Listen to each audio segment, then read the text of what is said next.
It's an interesting book, Parable of the Sower. A lot of things going on in this book. This here beginneth the second part of the course. Everything that we've read so far have been things that I've chosen specifically for the course, for this course. And now we're reading things that are the required readings. And the first one is Octavia Butler's Parable of the Sower. I think that you'll see a certain amount of continuity. We've just looked at Canticle for Leibowitz, which is I would call it a science fiction novel. I'd call this a science fiction novel. The terminology for those things has changed over the years. It might be called speculative fiction now. I don't know, but for me, it's science fiction. But in any case, they're in the same genre, and they're both dystopian future novels.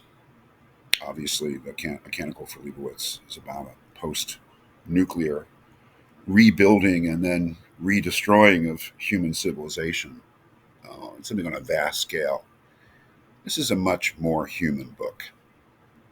This is much more about the experience of particular people, really the experience of one person as her world crumbles around her. And that's the heroine of the book, Lauren Olamina, who is a teenager living in a barricaded neighborhood somewhere in Southern California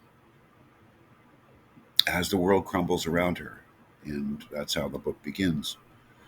Her life, her family life, her neighborhood life in this very difficult situation.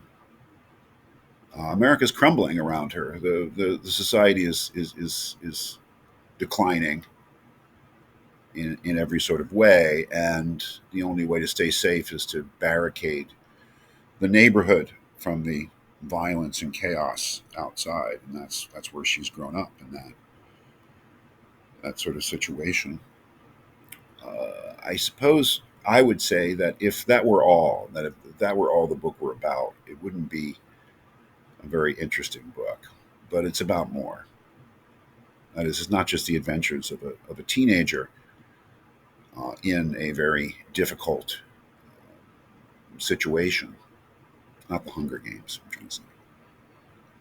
Um, if I'm getting that right about what the Hunger Games is about, you'll have to forgive me. But it's about more. Because this teenager who is living her life and having normal teenage experiences and having abnormal experiences because of the condition of her world is also, I would say, a prophet. She's starting a new religion, and that's what is the truly challenging part, I think, of this book. Is a teenager writing down things in her spiral-bound notebook, like this: "All that you touch, you change.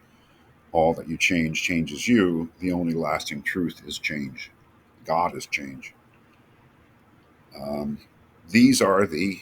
This is like a new scripture, and as we'll see, this is she takes it very seriously, and Butler takes it very seriously. That she is essentially starting a new religion, and one might say a new religion that might be more appropriate for her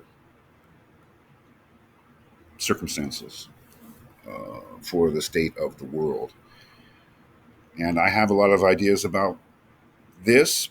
I don't want to impose them on you, but I'd like you to start thinking about that.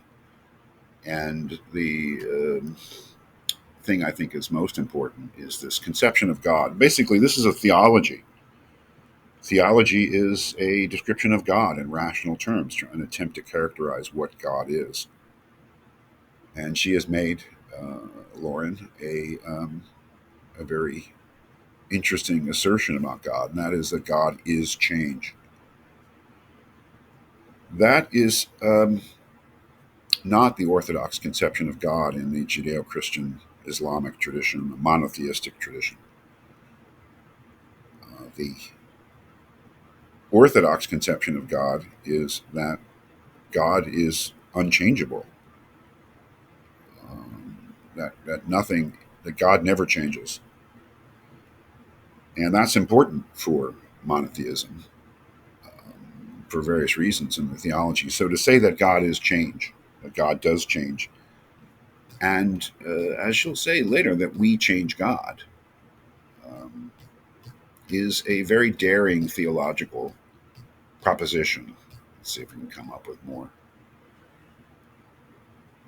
Yeah, this is the another quote from the Earthseed book, Books of the Living that she's writing. We do not worship God. We perceive and attend God. We learn from God. With forethought and work, we shape God. In the end, we yield to God. We adapt and endure. For we are Earthseed and God is change.